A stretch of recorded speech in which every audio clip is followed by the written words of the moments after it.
स्त्री को छूना मत, स्त्री को सोचना भी मत, और वीर का नाच तो बिल्कुल मत करना। गंदी फिल्में तो देख मत लेना। इतने सारे बंधन। एक गहरी बात समझो, अगर सेक्स गलत है तो क्रोध करना भी गलत है, क्योंकि जब हम क्रोध करते हैं तो सामने किसी व्यक्ति के ऊपर करते हैं और मन से करते हैं, सारी नसें खिंच जाती हैं, यानी हमारा नुकसान होता है और हमारी ऊर्जा नष्ट होती है। तो जब हम सेक्स करते हैं तो सामने वाले व्यक्ति से करते हैं और इसमें भी हमारी ऊर्जा नष्ट होती है। तो इसमें अंतर क्या निकला? दोनों जगह बराबर अंतर है। ऊर्जा इसमें भी नष्ट हुई, ऊर्जा उसमें भी नष्ट हुई। तो फिर हमने सेक्स को इतना ज्यादा अपने ऊपर क्यों चढ़ा रखा है? क्रोध हम सबके सामने करते हैं, लेकिन सेक्स नहीं करते। सेक्स के लिए हम कोना ही जोड़ते हैं। क्यों? क्योंकि हम लोगों ने इसको इतना ज्यादा गंदा कर दिया है। अब मैं ये नहीं कह रहा कि तुम सबके सामने सेक्स करो, और मैं ये भी नहीं कह रहा कि तुम सबके सामने क्रोध करो। मैं सिर्फ इतना कह रहा हूँ कि जब ब्रह्मचर्य की बात आती है तो हम इतना ज्यादा सेक्स को क्यों पाप मानते हैं? अगर ये पाप है तो फिर हम सब पापी हैं, क्योंकि हम सब इसी से पैदा हुए हैं। ब्रह्मचर्य का इतना गलत अर्थ लोगों ने बता दिया है कि कभी कभी लगता है कि ब्रह्मचर्य के बारे में बता रहे हैं या फिर सेक्स के बारे में बता रहे हैं। अब मैं एक कहानी के माध्यम से आपको समझाऊंगा कि ब्रह्मचर्य क्या है। कोरिया में दो फकीर हुए थे, मैंने उनके जीवन के बारे में पढ़ा था। दो बिच्छू एक दिन शाम अपने आश्रम वापस लौट रहे थे। उनमें एक बूढ़ा बिच्छू था और एक युवा बिच्छू था। आश्रम के पहले ही एक छोटी सी पहाड़ी नदी पड़ती है। शाम हो गई है, सूरज ढल रहा है। एक स्त्री खड़ी है उसी नदी के किनारे, क्योंकि उसे भी नदी पार करना था और वह डर रही थी, क्योंकि वह उस नदी से अनजान थी, परिचित नहीं थी, पता नहीं कितनी गहरी हो, इसीलिए भयभीत थी।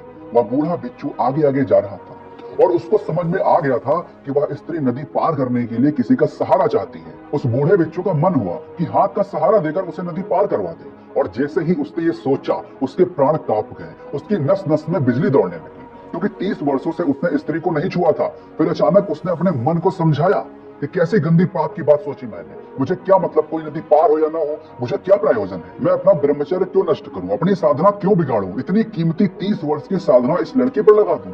नहीं। आंख बंद कर ली उसने, लेकिन वह स्त्री तो आंख बंद करने के बाद भी दिखाई पड़ने लगी, क्योंकि मन जाग गया था, सोई हुई वासना जाग गई थी।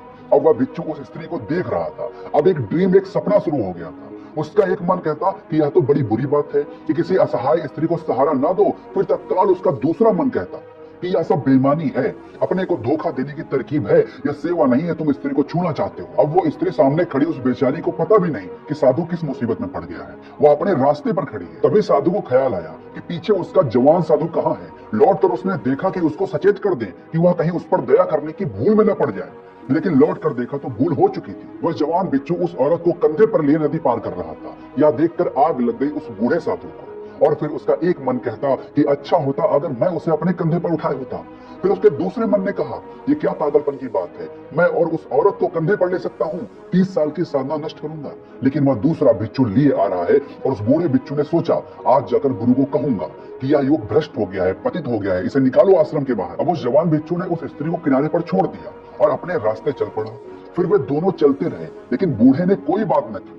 जब वे आश्रम के द्वार की ओर बढ़ रहे थे तो उस बूढ़े बिच्छू ने सीढ़ियों पर खड़े होकर कहा, याद रखो, मैं चलकर गुरु को कहूंगा कि तुम पतित हो चुके हो, तुमने उस स्त्री को कंधे पर क्यों उठाया? वह बिच्छू एकदम चौंक गया। उसने कहा, स्त्री, उसे मैंने उठाया था और नदी पार छोड़ भी दिया, लेकिन ऐसा मालूम होता है कि आप उसे अभी भी अपने कंधे पर उठाए हुए हैं, अभी भी ढो रहे हैं आप उसे अपने कंधे पर। मैं तो उतार आया और आपने तो उसे कंधे पर कभी लिया भी नहीं था, लेकिन ढो अभी तक नहीं है। मैं तो उतनी देर से सोच रहा था कि आप किसी ध्यान में लीन हैं, लेकिन आप तो उस युवती का ध्यान कर रहे थे। ऐसे ब्रह्मचर्य का क्या फायदा? मन में स्त्री चल रही है और ऊपर से दिखावा कर रहे हो। वह ब्रह्मचर्य किसी काम का नहीं जिसमें स्त्री और पुरुष ना मिट गए हो। एक ब्रह्मचारी के लिए क्या स्त्री क्या पुरुष सब समान है। ब्रह्मचारी वही है जो सब में ब्रह्म को देखे, उसके लिए सब ब्रह्म है, स्त्री भी ब्रह्म है, पुरुष भी ब्रह्म है। जो सब में ब्रह्म को देखे वही ब्रह्मचारी है। इसी के साथ मैं अपनी वाणी को विराम देता हूँ और आपके अंदर बैठे परमात्मा को प्रणाम करता हूँ। मेरा प्रणाम स्वीकार करें।